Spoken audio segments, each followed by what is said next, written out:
Hello again everyone. Today we're going to modify our Sega Saturn with a 50-60hz switch for switching the video modes. To do this we're going to use our glue gun. We're going to use a double pole double throw switch. You only need actually a single pole double throw switch, but I don't have any, so we can just use this and just use one side of the terminals instead of both, and it'll work the same. We're going to use a screwdriver for opening the Saturn and disassembling. We're going to use some solder and 2 wires for the switch, and of course the Sega Saturn itself. So I'm going to make a clear way and then begin disassembling the Saturn. So here we go again, ready to disassemble the Saturn. As you can see, there's 5 screws in it. There's 2 at the front, one here, one at the side here, and 2 at the back down these little channels here. So we're going to remove all them and then come back to you. Right, so with all our screws removed, the lid just lifts off after we've seen before, so gently lift it off. If you heard something falling away then, that was the back battery cap. So move the lid and put it somewhere safe. And we'll set our Saturn on here. So as you can see, our mod chips come free in the time it's been in use. We'll tidy that up a bit, and we're gonna, while we're in here, we'll solder this on properly to the 5-volt cable in here instead of how we got it sat. But we want to continue to disassemble because we want to get down to the main board. So what we want to do, so let me flip this round to the back.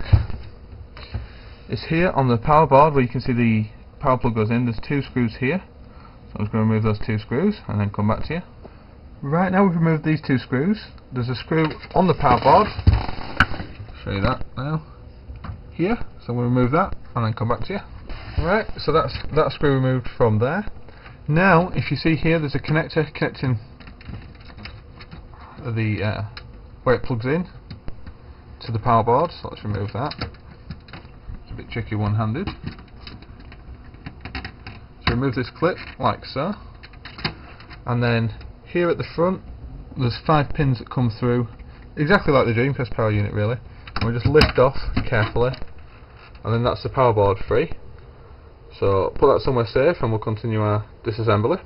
So remove this bit of plastic shielding like on the Dreamcast, just give it a bit of a tug. It's tied under 2 little clips, but it comes free fairly easy. So remove that and put it somewhere safe. Next we want to remove the laser unit. Before we do that though, we're going to move our mod chip out of it. So remove this ribbon like you would normally. Give it a gentle tug, not too difficult, and it comes free.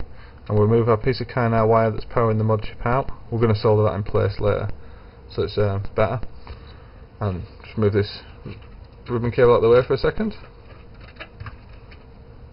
Next step, we want to remove the ribbon cable going from the mod chip to the board here. So again, let's come from another angle. So again, just gently tug on it and rock it. You don't want to use too much force. You don't want to use ribbon cables are very delicate. So just pull up like so, and it's free. Right, to remove the CD laser unit, there's 1 screw we need to remove, which is this one here. It's quite small. So I'm going to remove that and then again come back to you. Right, so now with that screw removed, the laser unit will just lift free of the unit. Start lifting it up just gently, and you might have to just move that a bit over where we took the screw out, and it'll just lift away like so. That's a Sega Saturn CD unit. So put that somewhere safe. Right, to remove this top casing now, there's 7 screws that we need to remove. There's this one here, as you can see. This one here on the cartridge slot. This one here also on the cartridge slot. This one here at the power board. This one dead in the centre. This one up here by the controller port. And this one that's hiding behind this power cable here. This one here. So I'm going to remove them and come back to you. Right, so that's all those screws removed, but before we can go any further we're going to have to remove this mod chip completely, because the ribbon cable connects to the board and we're not going to be able to access that. We're not going to be able to remove the shielding with it sellotaped in like this. So we're going to remove the electrical tape like so, and remove this tape as well. Be careful that we don't damage the ribbon cables as we're doing this. So gently pull back across this ribbon. Very hard doing this one-handed.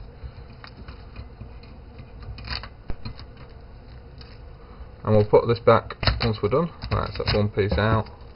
Go for the next. Basically, you don't want to bend or put any pressure on ribbon cables at all. because they're very delicate, and if you put any bends in them you snap the cables inside, so they always need to be like curved and loose. Right, that's the tape out. So now we can remove the ribbon from the board gently. My hand's in the way now, come through this way. So gently pull and rock back and forth and it'll come free like so, and we can just move the mod chip out of the way for now. Right, so there's some more screws that we need to remove. The install diagrams that I'm using have a different shielding, so this one's got some more screws. There's one here at this side of the controller port, there was one there which I've already taken out, another one in the centre here, and one down by where our mod chip was, that the tape was covering down there. So I'm just going to remove them and come back to you. Right, and finally we want to take the two screws holding the switch in place, that one there and that one there.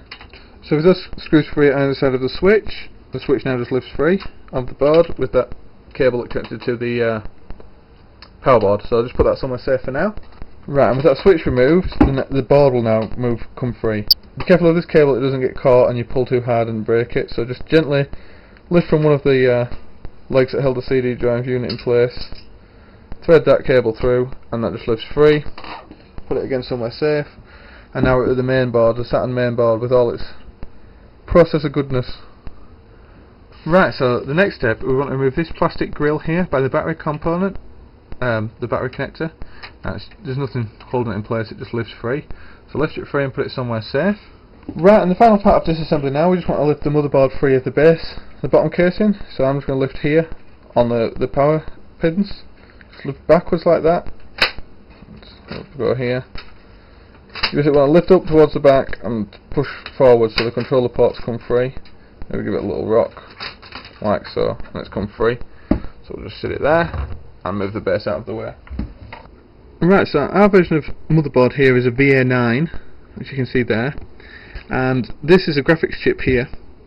Now what we want to do is lift one pin on the graphics chip. If you can see the pin numbers here, 41, 80, 81, 120, 121, 160, it's a 160 pin chip, the only 160 pin chip on the board.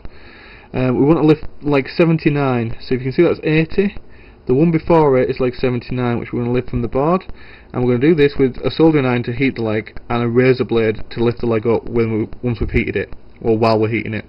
So I'm going to plug in my soldering iron now and get it heating up.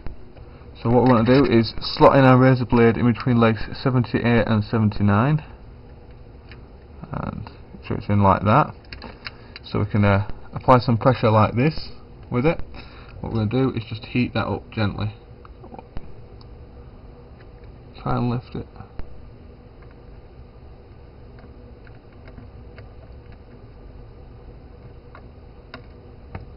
Like so. Make sure that lifted then.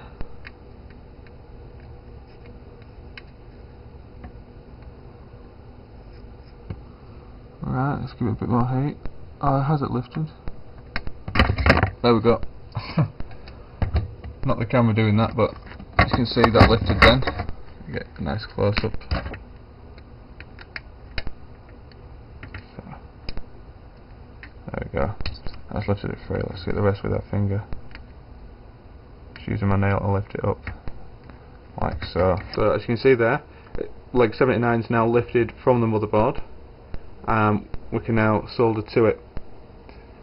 So we're just going to heat this leg and apply solder to it.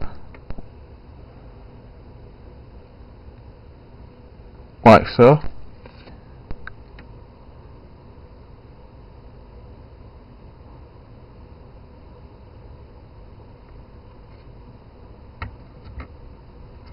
There we go. That's how I soldered to that lifted leg. Now, because this is so delicate, let's try and get nice pictures. Because it's really a delicate point, what I want to do is glue it underneath. Put a lob of glue directly underneath it, so the wire's like sat on top of the glue to give it support, and then glue over the top to insulate it all. I'm going to do that right now before I do any other points, because knocking it slightly will make that point come free. So I'm just going to heat up my glue gun and glue it in place. Right, so we want to get underneath it. Like that. And then on top. Like that. And let that dry. Right, so some solder to the second leg, which is 5 volts, we're going to add now. So, heat the leg up. and bring solder to it like that, so solder floors, and then we'll go for the second to last leg, heat it up, bring solder to it so solder floors on the leg, like so. So the solder now on legs 2 and legs 4, which is 5 volts and ground. Then we're going to solder in the ground wire, heat up the leg that we just applied solder to, so that solder floors again, and place the wire onto it like so. So the solder floors in the wire like so. So that's our ground wire soldered on. We're going to heat up the solder on the 5 volt leg, so it flows again. Bring our cable to it like so, wait for it to cool and dry like so, give it a bit of a tug, give that one a bit of a tug so it's steady. So then we've got a cable with 5 volts and a cable with ground. Right, so I wasn't filming that, but what I've done is, as you can see, I've got the ground and 5 volts soldered on, and then we've just glued it, glued it, glued it, glued it, and we're going to solder on our switch here with our three wires now. So we've got 5 volt, ground, and we've got a cable going to leg 79 of the video chip. Just heat up a leg and bring solder to it like so, and the next leg like so. Do for all the legs.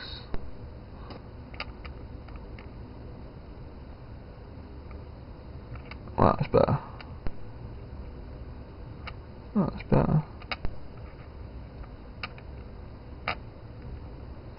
There we go. So as you can see there, we've got a decent amount of solder on each one of the legs. Right, so first I'm going to solder the video leg, which is the middle pin of the switch, leg 79 on the video chip. So just heat up that solder that we applied to the leg and bring a cable to it like so.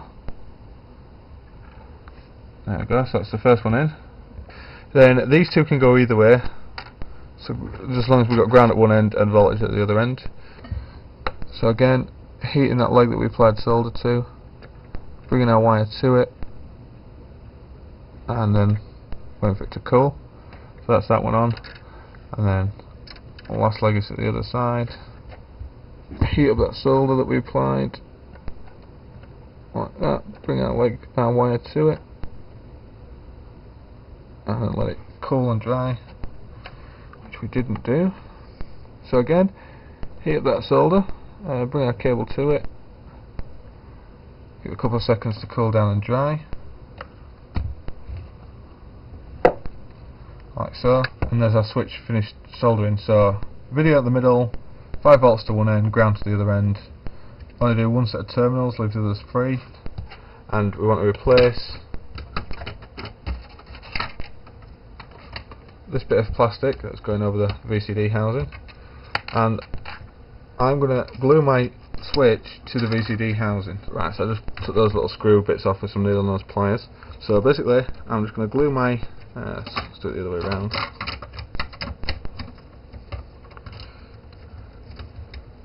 Glue my switch there and back a bit so the battery cap can go on. Move out, put a bit of glue down,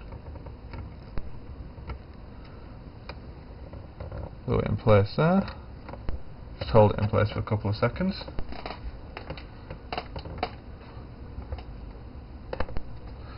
That should do it. Let's see if it's strong enough to switch. Yeah, we can switch it while it's in place like that. Alright, so you didn't see that, we just glued those wires down there so they're out of the way, so it's quite nice and plush. So, just going over it one last time, let's get it at this angle. We've got voltage and ground coming from the power switch here, to the switch. From the video chip, leg 79, we've got a cable coming to the middle terminal. So now what will happen is either that video pin there will get 5 volts if the switch is to the 5 volt leg, or it'll be grounded with the other one, which will give us 50hz or 60hz. So now let's begin reassembling it and putting our mod chip back in it, and then putting it in from the back like so. So you can you want to get the controller ports in first basically, so give it a little wiggle like that. That should fit in. Check around the back to make sure you're sitting flush, which we're not, so give it a little bit of a wiggle again. It should go in.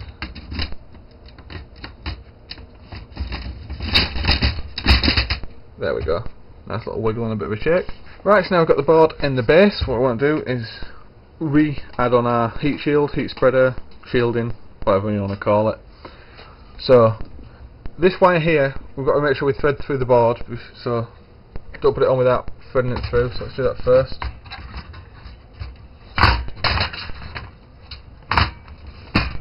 It's tricky, very tricky one-handed. There we go, so it's through there, just like that. So now we can put it in place, so make sure it's positioned correctly. Line up those two screw holes with the back of the cartridge port, and it should just slot in like that and sit flush. So now we want to return our screws. If you remember, this screw goes onto here like this, that holds in the CD unit. Then you've got them all around the board, one there, one there, one there, one down there, I think there was one down there, one at the back down there, one at either side of the cartridge slot, and one there. So what I'm going to do is I'm going to return all them and then come back to you. Right, now with all those screws returned, what we want to do next is return our power switch, which sat at the front here. So if you just line it up, right, so that's that switch screwed back in. Just lay the cable down here, sort of like you did on the Dreamcast ones, and then we can put the shielding back into place. So let's figure out which way it went. This way around. It comes under these two clips. So get it in the bottom one first. Under that one. Round like that. Like so. But those clips there go over those 5 pins there. It's a bit tricky one-handed. So and line up the bit at the back there, and then once it's all lined up right, you can just push it into place like so, and then clip in the cable that we just routed into the power board like so. Push it down a bit, and then put in the one screw. Right, so that's that screw in. So that's the power board done. Next we're going to put in the CD-ROM drive. Move this power cable out of the way as well, power and data cable. So put it over the 4 stoppers so it goes through the rubber, the pieces of plastic go through the rubber holes. Make sure you line it up so all 4 go through.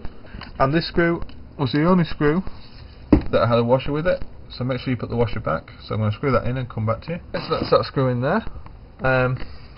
Next step, I'm just going to plug this in because I'm going to redo the mod chip wire like I was saying.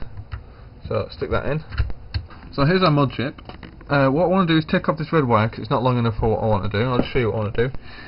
This pin header here, the second one is 5 volts. I want to solder a wire directly to that instead of having it just sat loose. I'm never coming in here again now this is done, so I can solder it to that, and if I need to come in I can desolder it.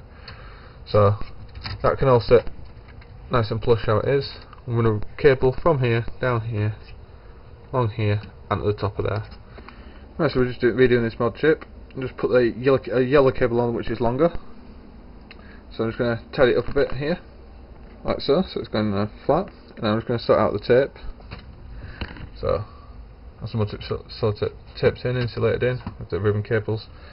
Now this yellow power cable, which is going to carry the 5 volts, I'm going to feed it underneath the drive board.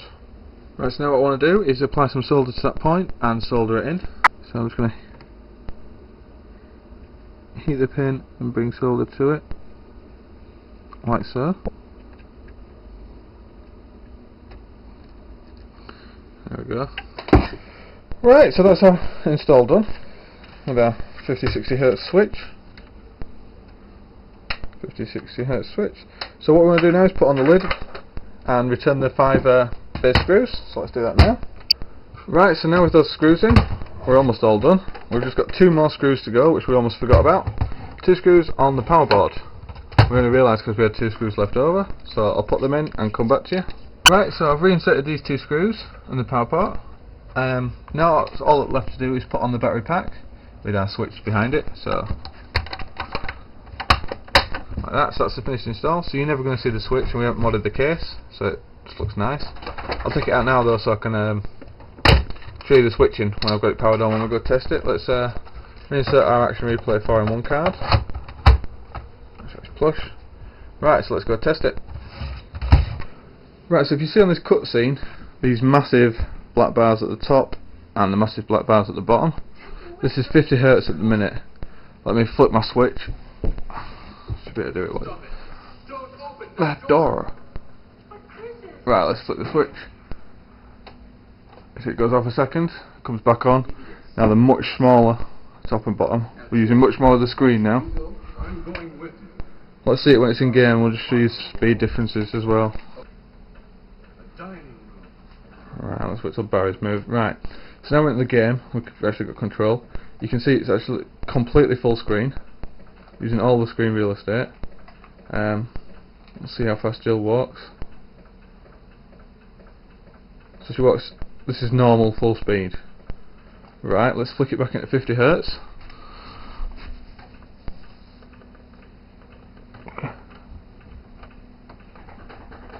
Which is done now. And you can see now it's no longer full screen. We've got these black bars at the top and at the bottom, and it's now 17.5% slower. This is how it normally ran in PAL. Right, so this is an example of Tomb Raider. This is a PAL 50 optimised game, so it was optimised for running in PAL mode in 50 Hz. So if you see when I pause the game, you can see there it's showing the items in our inventory. We've got our compass and we've got our pistols. Right, if I flick it into 60 Hz, let's give you an example of this. It's now overstretched the screen, so now we can't see that it says pistols and we can't see that it says compass. So not all games fully support 60 Hz, but I'll put a list in the description. If you read the description, you can see a list of all the games that work with it and don't work with it. Most are not optimised for PAL 50 Hz, so you want to run them in 60 Hz mode. Right, so one last example. We'll just show you booting an import. We'll show you NTSC games. Right, so this is an import we've got running here. This is an American version, NTSC version of a style. It never came out in PAL regions. So as you can see, it's running at the moment in 50 Hz, and we've got the horrible black bars at the top and at the bottom of the screen. So we'll flick it into 60 Hz, how it's supposed to be played, and we'll see what it looks like then. Right, so we're flicking it into 60 Hz now. It goes off, goes back on. You can see it's full screen, and the music's sped up. The whole game's sped up. It's running faster. It's running at full speed. And when we were running it at 50 Hz, it was running at 17.5% slower. So now we can play all games as they were designed to be played on our Pal Saturn. So I hope you enjoyed this video. It's another successful modification. If you did enjoy this video, please rate and subscribe, and we'll see you next time when we do something else cool. Bye everybody.